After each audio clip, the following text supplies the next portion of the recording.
I have an obvious problem here with this LEZYNE Strip Pro LED light.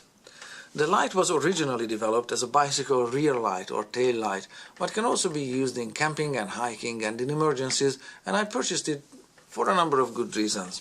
But for the 2 days that it actually got used, how well did it work for me? Well, let me tell you all about it. You see, all of these broken components here were supposed to be inside the housing there, making it just one finished product, but this one has suffered some disintegration. So, what happened here? In this video, I'll tell you all about it, as well as we'll review some of the key features and figures of this light. Let's start in the beginning, when this light was bright and shiny new, and most importantly, intact. The light has a claimed rated output of 150 lumens, which is really bright and visible. It's a claimed output because it's on the packaging and on the company's website. On the packaging over here, this figure of 150 lumens is featured there. This is the packaging the light came in as a combo from LEZYNE and got teamed up with a really decent headlight here which was mounted. So on this side of the packaging, these figures and icons relate to the headlight, and these ones over here relate to the tail light. The light has a number of really good useful features that I like. It has different lighting modes, which means that the super bright LEDs inside this circuit board, you can see 5 of these super bright LEDs, can be programmed. It's a very simple loop that you can toggle through by pressing the button there. So these LEDs can be programmed to lit up at different flashing and pulsing intervals, making you very visible on the road or very visible for emergency evacuation, whatever the case may be. You can also choose one of the programs that all of these are powered with a steady light on at higher power or lower power, whatever suits the need, and you can illuminate a trail ahead of you in hiking. So it's a really good versatile light. The light also has a feature that's called a memory mode, which means that whatever mode was selected for the light when it was switched off, that's the mode the light is going to be in when the light is switched on. So it stays in the same mode. It's a really good convenience feature. The light also has a built-in battery power level indicator. You can see some of this on the packaging here, that it's showing green or a green and the red, so green between 175% level of charge or whatever color combinations there. And these LEDs are located, not the super bright ones here behind the rounded features in the lens, but in the edge here, which means that on the circuit board they used to be somewhere here at the edge in the upper corner here. These LEDs also light up in the corner here. These are just the normal dim or super dim LEDs, not these extremely bright ones. So you have to kind of look for them or watch for them. They also indicate when this thing is plugged into a USB socket for charging, so it also shows being charged. The housing is a high-strength fiber-reinforced housing that LEZYNE calls a composite matrix housing, which is evidently really strong after having a bus run over it. You see, that's what happened to it. The light housing didn't break, the lens did break, but the housing itself is still in one piece. Look at it, the circuit board didn't break. Now all of the microelectronics components are trash on it after the bus's wheel rolled over it, and the battery is trash as well, but you know, the housing didn't break. It's a really good housing, really strong, and if it just fell to the ground, it would have remained intact from the height of the bicycle's rear seat post. The light, like I said, has a USB rechargeable battery, so this would be the battery, and the circuit board is shaped so that this end of the circuit board is sticking out from the light.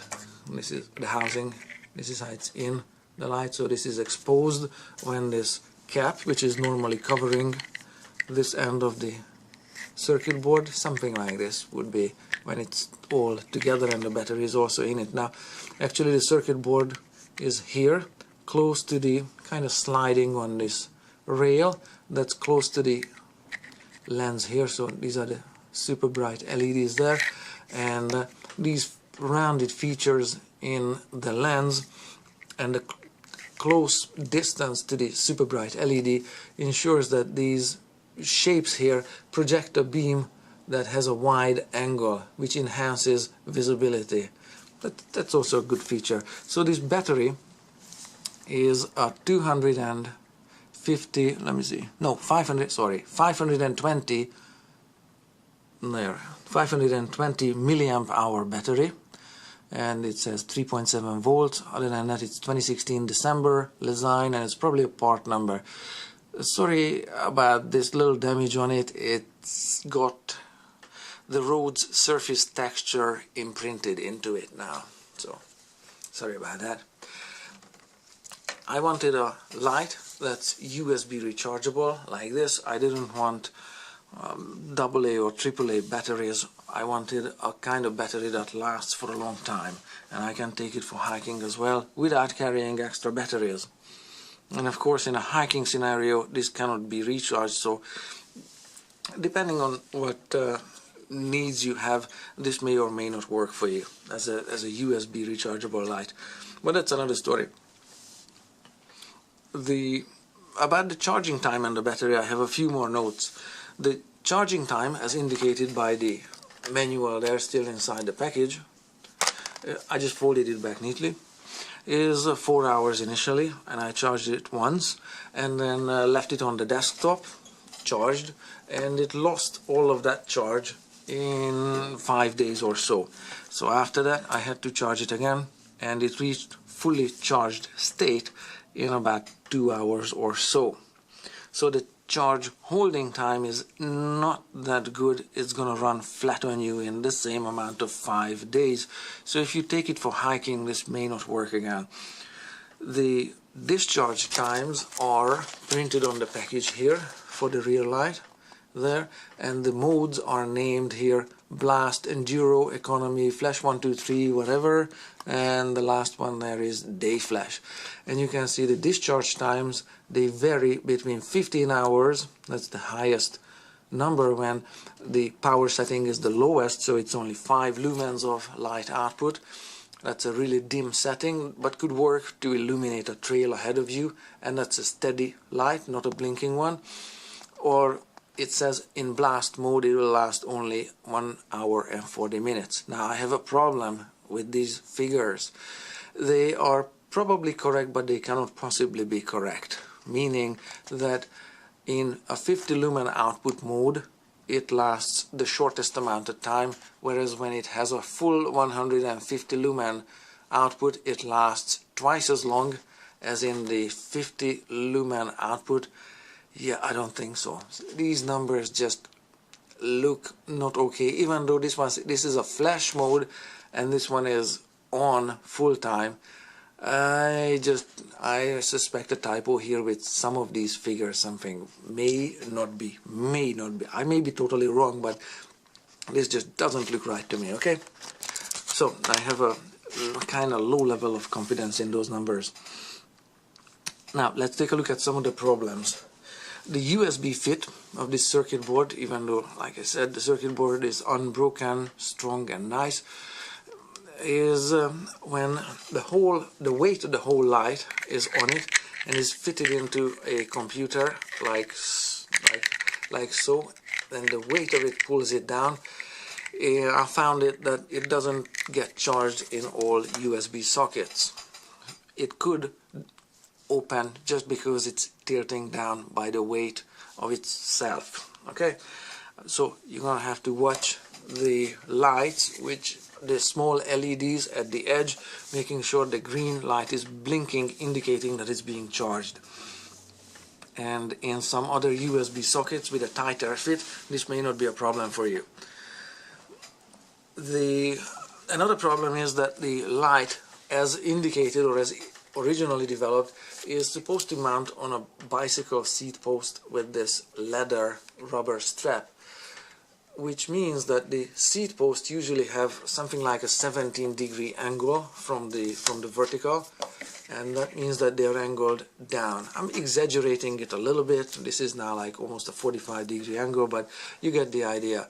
Instead of because brightness is dependent on the angle of the light, instead of pointing backwards so people can see it square on, it's angled down, illuminating the road more, or maximum brightness being close to the road instead of being here. Okay, that makes sense, I hope. So the problem is that the light cannot be angled. It doesn't come with a bracket where the angle can be changed. There are brackets available that allow this angular adjustment, but those cost extra money. The end cap, I have a note on the end cap. I have a really low level of confidence in this end cap. The exposed end of the circuit board is supposed to be protected with this end cap, but it doesn't need much force to take it off or put it on. What that means is, if the light is mounted on the seat post as indicated, like so, in this configuration, then it may, due to vibration, you may lose this end cap. Okay, I don't want to shake it here for 20 minutes to see what happens, but this could happen. Now, if you lose it, it's not going to be watertight, and it could be prone to damage, impact damage, as well as the rim, the raised rim on the profile of this smaller square surface here. When this shape was actually matching the shape of this, they weren't fitting together really solidly. It wasn't a confidence-inspiring fit. It was a really weak one like this. So you could rotate this light with the rubber end cap up, thus eliminating the problem. So that works on a bicycle seat post, but it doesn't solve the problem of angling it for maximum brightness. But getting back to the losing the rubber cap, it does solve the rubber cap problem on the seat post. If you take it hiking and this gets brushed off with the sleeve of something, when you take off the backpack and put on the backpack, I guess you're using it in a way that's not indicated by the manufacturer or not developed or designed for, so you take your chances with that. So I don't really like this end cap solution here too much. Probably the biggest problem, or most importantly, is that this rubber strap that's supposed to hold it on a seat post, it got released after about 45 kilometers of riding. That's the biggest problem. So it hit the ground and it stayed intact. So far so good. But then the bus ran over it, and this is the end result. So it's not the bus's fault. It's not the impact that it fell from the seat post height to the pavement that broke it. The problem is that this design and this engagement that held it in place for 45 kilometers but eventually shook loose, it wasn't entirely secure, or whatever potholes and road vibrations the seat post went through. If this rubber leather strap relaxes and releases the light, it's gonna end up like this, or you're gonna lose it in the woods. Now if it's blinking, you can find it. If it's not on, good luck with that. So in summary, would I buy this product again? No. Do I like this product? Yes, it could quite well work for your purposes and for you.